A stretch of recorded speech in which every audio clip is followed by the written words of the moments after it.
Anton. This is my 73 HQU. We've been building it for 3 years. It spent life on the family farm, doing duty, all sorts of things, including fox shooting, karting stuff and whatnot. After a few years, I came on the scene. It had already been in the shed for 32 years, and we thought, okay, this might be a good project. And anyway, the time came when we decided, yeah, we'll get into it. So we brought it up to Perth and completely stripped it, body off chassis, engine out, the whole works, and we thought we'll give it a go. And this is the finished product 3 years later, so we're really happy with the result. Yeah.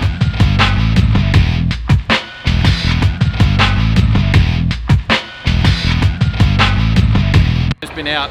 It's only got registered just before Christmas, so it's still, the engine's still getting run in. You know, we're scared to death to drive it because you're listening and you think, oh, what's this rattle, what's that rattle, and whatnot. So yeah, we're enjoying it. This is a blast, you know, and everyone's been really kind and that sort of thing. And you've got some of the veterans that are around here.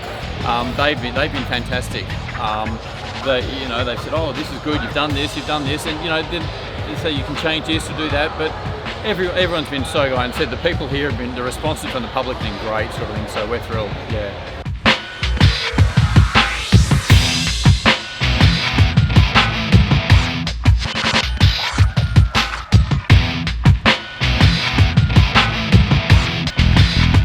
The original 202 came out. We put in the 308. We didn't want to go down the LS path. The 308 was a motor that I've always wanted. We did that, changed the gearbox, changed the diff from the Banjo to the Salisbury and that sort of thing. This is the car that I always wanted to do, but could never afford to do when I was a kid. You know, you read Streetmachine magazine or whatever, and think, oh, that's really cool, I like that. And now we've got the ability to do that. So this is the end result sort of thing. So we chose that, and we always had a plan that this was the engine we were going to use, this was the gearbox we were going to use, we were going to make it look like this, the paint was always going to be this colour, and we stuck to the plan.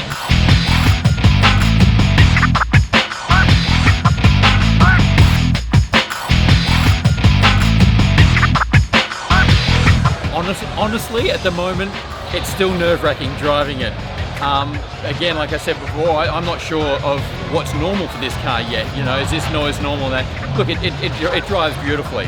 You know, I'm happy with it there. It doesn't have power steering. Okay, that's fine. You know, and that sort of thing. But we drove it here, and when motivation's over, we're going to pack up the display and, you know, put it in the other car and then drive it home again. So it's going to be a regular, I'll say regular drive, regular being maybe once a month or something, but yeah.